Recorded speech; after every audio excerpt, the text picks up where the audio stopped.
Today, it is the most powerful address in the Philippines. But long before Malacañang Palace became the home of presidents and a symbol of authority, it was simply a riverside house, built for leisure, not for rule. The name Malacañang once referred only to a quiet street along the north bank of the Pasig River, on a narrow island later called Isla de Echage.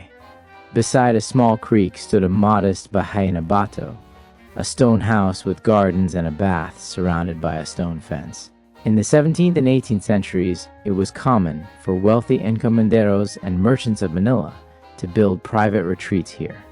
Though how this house came into the hands of Don Luis Rocha is unknown, history records that on November 16, 1802, a Spanish army colonel, Don Jose Miguel Formento, purchased it for 1,100 pesos.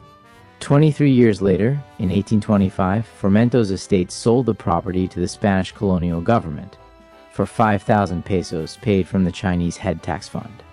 At the time, no one was quite sure what to do with the house. It remained unused for over 2 decades. But in 1847, a royal decree designated it as the summer residence of the Governor General. From then on, the house beside the Pasig would never be the same. Narciso Claveria y Zaldúa was the first Governor General to summer here. Like his successors, he sought to escape the dust and congestion of Intramuros, the walled city. Malacañang offered breeze, peace, and space, ideal for entertaining guests, hosting naval commanders, and waiting for ships back to Spain. But in 1863, nature turned this summer home into a full-time palace.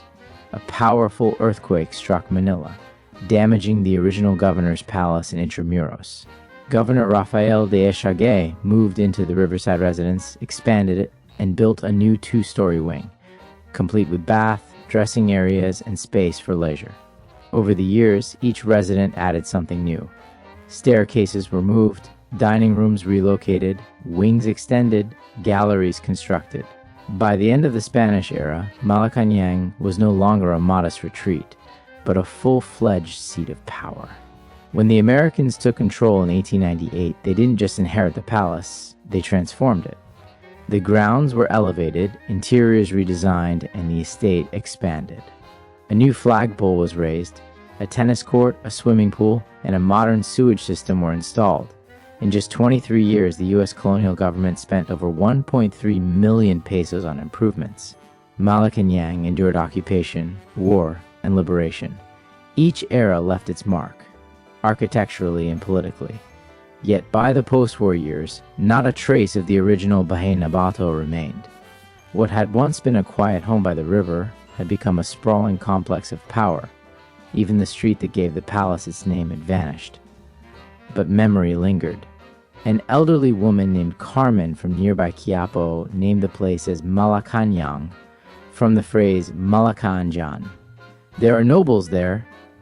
From a riverside hideaway to the heart of Philippine power, Malacañang's story mirrors the country's own journey through colonialism, war, and independence.